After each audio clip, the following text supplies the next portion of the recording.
Hey friends, long time no see. Haven't uploaded much over the last couple of weeks on this YouTube channel, so I thought an AMA might be a really cool way to re-engage and provide a little bit of value. I asked y'all on Twitter if you would have 10 questions for me to answer, and you over-delivered.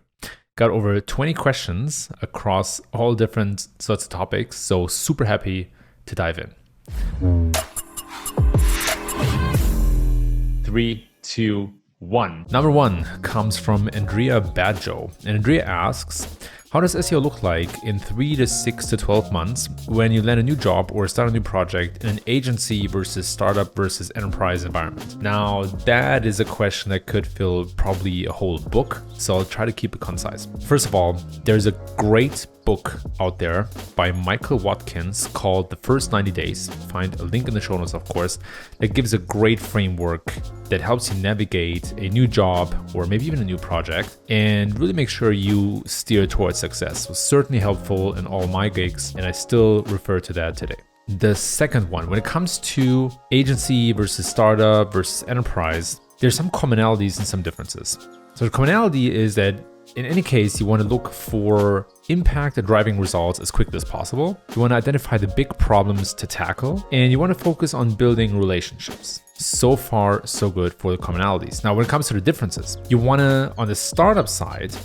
really want to make sure that you understand the resources. What can you even do? What's available to you? You want to focus on building growth loops and systems. So that's obviously a very deep topic, but look for building reinforcing systems and structures. And then try to take a step back and look at the product market fit, what really drives product adoption, and how you can connect to that. Like, how can you add value to that, right? Whether it's through SEO or something else. On the agency side, you first want to understand the client relationships. What's the status? Are all relationships okay, or are some maybe not so okay? And what clients really need. That is also, by the way, not always what clients say that they need. Sometimes it's slightly different. So you want to find out these two parameters, like what's the status quo of all relationships and what's the value that clients are looking for. And then lastly, on the enterprise side, you want to understand what has been done and what still can be done. Depending on the company you join, a lot of low-hanging fruit have already been harvested. Not always, but sometimes. And so you want to understand really like what's the history, what's the context, and then what still can be done. Where is the growth potential? And you also want to understand and learn how things get done. So connect with people that get stuff done in the company, learn from them, and see what the lever is. Sometimes it's relationships, sometimes it's good arguments, sometimes it's project briefs, sometimes it's something else. So identify what that is and pair it with the first thing, which is what can still be done. And that should set you up for success. Question number 2 comes from my good buddy Igal Stolpner, and he asks, which low-hanging fruit do you spot most often when checking out new sites? Perhaps divided into small, SaaS, and large and inventory-based sites. First of all, I think when it comes to spotting potential low-hanging fruit, it comes to SEO. That's my guess from this question. On the SMB side, there's a lot of low-hanging fruit often in just titles, meta titles. Optimizing those, testing meta titles, refining them over time. Big low-hanging fruit, doesn't take a lot of resources, but has high impact. For SaaS companies, something that I often observe is that there are not enough landing pages for different personas, industries, or features. With most refined products, and don't quote me on the exact number, right? But I would assume that you can build out at least 15 to 20 landing pages that address all different angles and aspects of a product. And then for aggregators, which I used to call inventory-based sites, and I adopted this term from Ben Thompson. For aggregators, I think index management is a big one. So getting low-quality content out of Google's index, or even better, making sure you don't even have low-quality content, right? It goes both ways. Those are some of the most low-hanging fruit that I have observed. Alex B asks, if you could go back 5 years and say one thing to your past SEO self, what would it be? Wow, what a question. Big one. I think it's always difficult because, I think about like going back and solving some problems or creating the awareness for some things could then lead to missing awareness for other things, right? So it's kind of a tricky question, but I understand what it implies, right? And so my answer is that there would be 3 things. The first thing is test everything. Don't just replicate what you read on the internet, but make sure you develop a testing culture, a testing repository, and kind of create this unique experience. I think I was very lucky in my career to have worked with some bigger companies and brands that allowed me to learn fast and then take that knowledge to some of the other companies that I worked with or worked for. Number 2 is I would urge myself to separate distractions from impact. And we're really big about this at Shopify, is to really think about, okay, does this help me achieve my goal or not? Yes or no, black or white, and make no compromises. And number 3 is build that personal brand, man. I should have invested earlier into publicly blogging, speaking, podcasting, YouTubing. That would have certainly given me a bit of a leg up today. Next question, Mr. Brian Harnish asks, what is your most complex enterprise SEO project aside from Shopify? And did this project use Shopify? Probably not. I worked with quite a lot of companies out there. No major enterprise Shopify brand just yet. And I think in general, my biggest enterprise or most complex enterprise SEO project was probably G2. And it's because there were so many different growth loops going on. Obviously, SEO plays a huge role for G2 because users find software reviews through Google. So for those who don't know, G2 is a B2B software marketplace / review site, and it acquires new users through SEO, right? People find those in search results, they come to the site, and then they leave another review, which creates a self-enforcing loop. And that loop is paired with a sales loop. So there's a sales organization at G2 that then sells the insights from these interactions and just software insights in general to other enterprise companies. And so I think getting those two loops to optimally interact with each other and integrate with each other took me a while to figure out. Unfortunately, G2, and of course, did not use Shopify, but Shopify is on G2, and I think we do pretty well in the category. Jeremy Rivera asks, when you already have your keyword list and its volumes and organic CTR loosely based on traffic potential, how do you create estimates or forecasts that are useful versus unrealistic or impossible? Do you map growth to your new content publishing schedule or expected gains from on-site? Real quick, Jeremy was super engaged on the tweet and asked 4 questions. To keep it focused, I will reserve the other 3 for the next AMA. My usual step-by-step process for forecasting traffic potential is to start with a custom click curve. There are tons of manuals out there. I'll link in the show notes too. You basically export your data from GSC, make sure that you aggregate the different click-through rates per position, and then take the average of that to get a custom click curve, which I strongly recommend everybody to do. Step 2 is you want to set up 3 different scenarios, an optimistic, a neutral, and conservative scenario. Step number 3, you want to define a high-level roadmap of when you roll things out and what their impact is over the year, so that you have an understanding of whether that traffic estimation is achievable. Number 4 is you want to spread the traffic potential over that time range, right? So when you have your click curve and you want to say, hey, these are the keywords and that's their search volume, you have your 3 different scenarios, right? Maybe the optimistic scenario is rank position 1 to 3, the neutral one is position 3 to 6, and then the conservative is position 7 to 10. And then you identify the projects you launch over the year. Then you want to spread that traffic potential over those different months and connect them to the things that you're launching. And then lastly, number 5, that's often forgotten, is to monitor and adjust your forecast. Certainly a mistake that I made in my career where I had my forecast and then at some point I diverged from that forecast and I didn't do anything about it. And that's a huge mistake, right? You want to go back and make sure that when you diverge, like what are the reasons, what are the drivers, but then reforecast to see where you come out based on that new data, right? It's all about that Bayesian mindset. Nikhil Raj asks, when SEO traffic is almost flatline with no growth for more than 6 months, what should I do differently? Where to go for ideas? I have 3 parts to that answer. First one is you want to look for technical issues, look for SEO hygiene, go into the coverage section in Google Search Console and see if there's any glaring issues. A lot of sites grow to a certain point and then they accrue enough SEO debt or SEO issues, their further growth is hindered.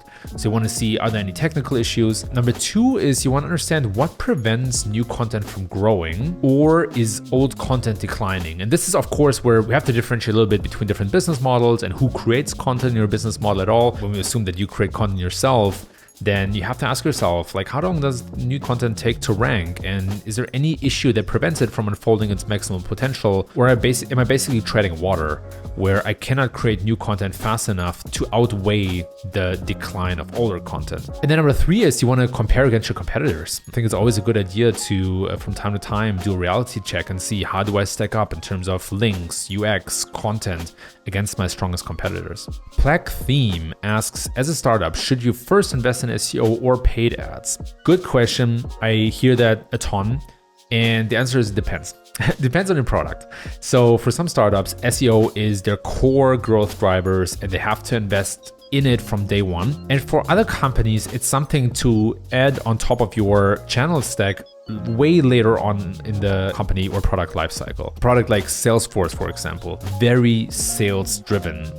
There are tons of other growth loops that they can leverage before SEO, and then years down the road, it's something to think about. Another example, Atlassian, right? Atlassian basically grew 15 years in a product-led way before SEO was consciously added on top of that. So you first have to ask yourself, what is the business model? What is the product? What is the market? And is SEO the best channel to go after?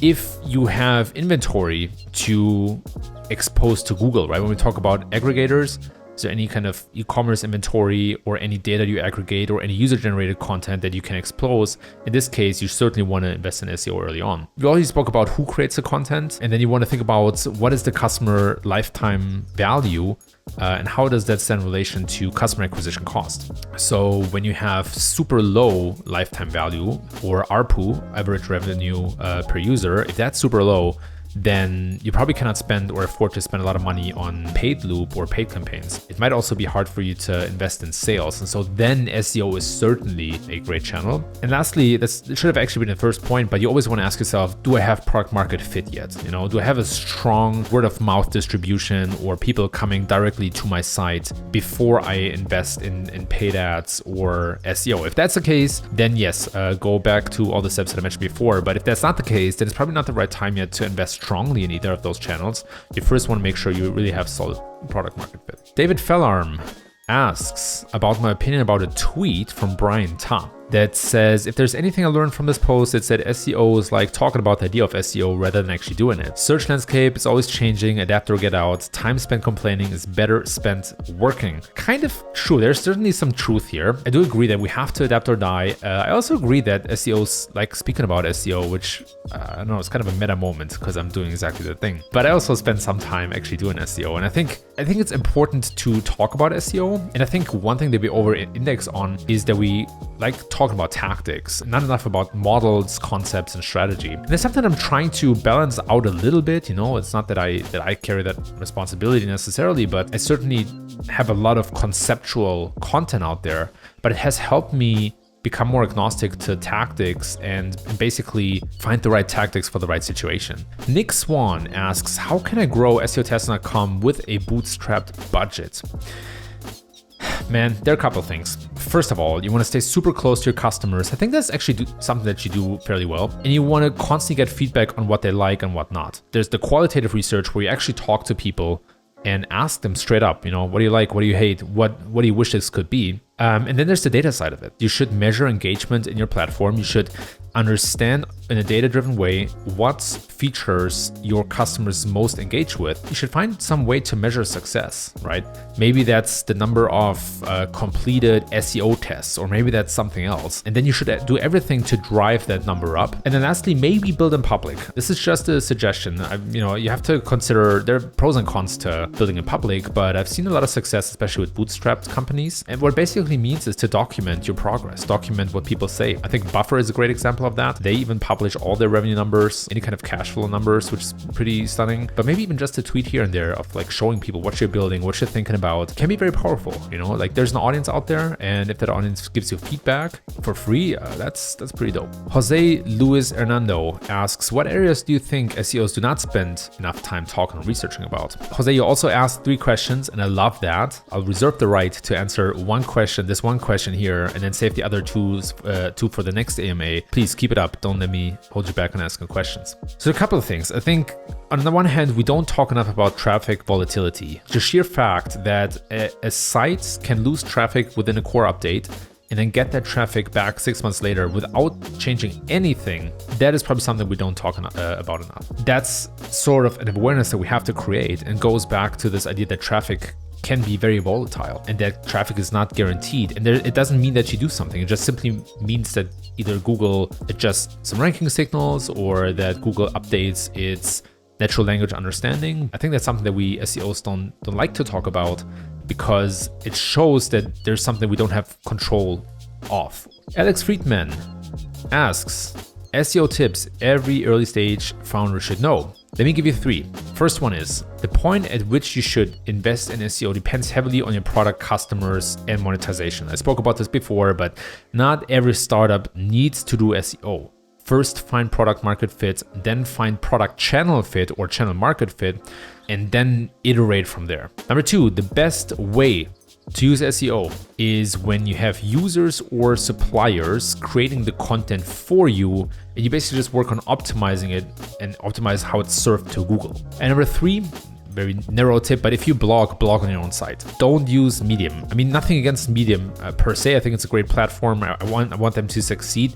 I just think that if you want to distribute content on Medium, you want to use their import function, which automatically gives you a so-called canonical tag, which means that on Google search, your blog ranks at the top, but the Medium users will still see your content. I think that's kind of the optimal mix.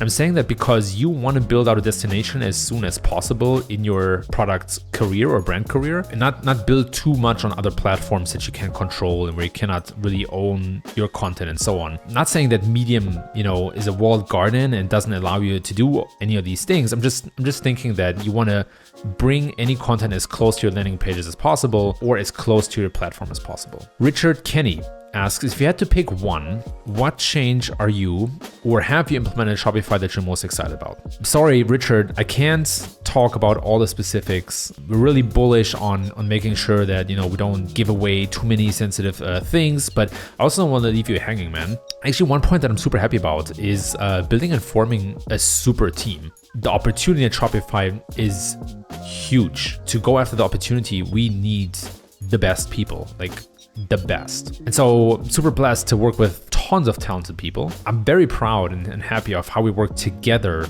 to building that team out, to building a strong team, a close team, and a team that performs. Stefan Ripin asks, how can you grow in a competitive industry without buying links? Depends a little bit on the industry that you're in, how competitive it is, but having a technically sound infrastructure and of course outstanding content goes a very, very long way. And I think there's very often more to squeeze out. Not always can you win against backlinks. There are some niches and some industries where backlinks are super important. And then the question is, what is a natural way for you to drive links instead of buying them necessarily? I also urge you to optimize your snippets. I think that's another very underutilized lever that many SEOs have. And then track what users find valuable on your site. When we think about content, I think about content as a product. And when I think about content as a product, I think about the key feature that people are looking for. Could be a piece of information. You want to go back and really understand what is the key feature that people want. How can you help them get there faster or in a more efficient way? I really try to get a map of interactions where all the different things that people interact with on your website and see, how often it is accomplished and if there's maybe better ways to optimize this. That goes into the idea of optimizing it for the user experience beyond core web vitals or mobile friendliness. And I think that's a very important way. If you offer something that's superior to what's out there, then people will seek you out automatically and they will seek you out in the search results, and that will certainly reflect positively on SEO. Shiraz Khan asks, where is the industry headed? Will SEO be a thing in 5 years? I do think SEO will be a thing in 5 years. I don't see any major threats on the horizon for Google besides regulation. I don't think another company really comes close. And even regulation might actually entrench Google more than destroy it. I also don't see anything like voice search replacing SEO or all of a sudden, becoming this overnight threat to SEO and textual search. I think we're still, quite some time away from that. And I still think that, I think the data proves that SEO for most industries is still the most valuable traffic channels. I do strongly think that SEO will be a thing in 5 years. I think it is becoming more complex. I think it's more competitive because the barrier to entry is lower than ever before. Everybody can create content. This is no news, right? But the bar for building strong brands is getting higher. I think SEOs should be really close to product market fit and how that's generated and then capitalize on that. So I'm not expecting any major interferences in SEO, at least today. I think maybe toward the end of this year, maybe I think differently about it. Right now, I just think it will keep going in the same trajectory as it has been in the last 5 years, which means more machine learning, higher complexity, more testing that we have to do instead of this kind of dogmatic blueprint approach where we think we know what actually moves the needle, but actually don't. Florentin asks, have you ever tried reverse engineering Google algorithms to know how they actually work? Kind of, right? I think every SEO should be doing that all the time, but also acknowledge that you'll probably never get there, right? Search and the algorithms have become so complex and so refined that it's impossible to reverse engineer, but the endeavor itself is worth it. The closest that I ever got was at Search Metrics, where we had ranking factor correlation studies. So we're basically trying to identify the biggest ranking factors. And even though these studies are not perfect, they still provide some value. And I learned a lot about just ranking signals by going through those motions. I think SEO today is almost like medicine, where we have to really develop bodies of research to learn more about what works, you know? Even something like title optimization, which is probably as basic as it gets in SEO. You know, there are lots of assumptions out there that are untested, even in title length, for example. In my opinion, there is way more to squeeze out of that, but test for ourselves and learn for ourselves. Grant Simmons asks, where do good ideas come from? Can we train our brains to be idea machines, big or small? I think yes, creative thinking is a muscle you can build. And when we think about muscles, I'm thinking about repetitions. The question there is, how often do you think creatively? Do you set time aside for ideation? I certainly do. I certainly block some time in my calendar to just think about ideation. You know, I think a lot of our days is very structured, very task oriented. And it's very healthy to step back from that and just let your mind wander and see where it goes, right? It's almost like a meditation, but in a positive constraint that is the business context. And so there are a couple of methods that I like to use to spur my creative thinking. First one is inversion. What would the opposite look like? Or what if the opposite was true? And the second one is scale. What would that look like if it was very, very small, or what would it look like if it was very, very big? And the last one is the 5 times why method, which I'm sure you're familiar with. You just basically ask 5 times why, and then you very often hit kind of the limitations of your understanding, and just diving deeper into that always helps me come up with some creative ideas. Michael asks, the most persistent piece of SEO advice out there that you flat out disagree with? There are actually a couple. The one that I would pick out is probably that page speed is a major ranking signal. I know that Google declared page speed, quote unquote, however you define that, right, which gets deeper into the problem, as a ranking factor. So speed is a factor. The question is how big it is. And I think in my mind, it's relatively small. I think it's a big one for conversion optimization for sure. But even there, it depends on the industry you're in. So I think, for example, that speed is a much bigger factor in e-commerce than, say, in the SaaS industry. It's tough to measure speed, depends on the device, the country you're calling from, your internet connection. There's so many factors. There's not this one speed, right? There are many different metrics to measure, which is why Google came up with Core Web Vitals. But even then, I think that there is a minimum threshold under which people bounce because the page or site loads too slowly. If the incentive to wait until the page has loaded is big enough, if you really want to find something out, you'll wait. And then speed is not the biggest issue. So I think there's a lot of unclarity, and that unclarity leads us to over-index on speed as a sheer ranking signal. Age of Frost asks the last question, which is, what leads to a healthy SEO team culture? And does healthy evolve with the company stage or size? I love that question, Ajam. So I think there are two things to a healthy culture. One is, I believe that people want to do meaningful work and they want to build meaningful relationships while they do it. Like how close to meaningful are you? And that's probably different for everyone, but there are probably also some commonalities. Number two is that what people would consider, what I would consider this idea of one team. I think in the early stages of a team, people tend to compete with each other a little bit. You know, it's almost like, imagine you enter, maybe you join like a basketball team, right? And then I think in the very early stages, you're like, where do I fit in there? Am I like kind of the strongest horse in the stall? And then at the stage after that, when you think about team members as allies, that's super strong, right? When you have the feeling that other people have my back, right? You support each other, you truly care for each other. This is the idea of one team. That is very healthy, and it takes a while to get there. But there are 4 different stages that teams go through: forming, norming, storming, and performing.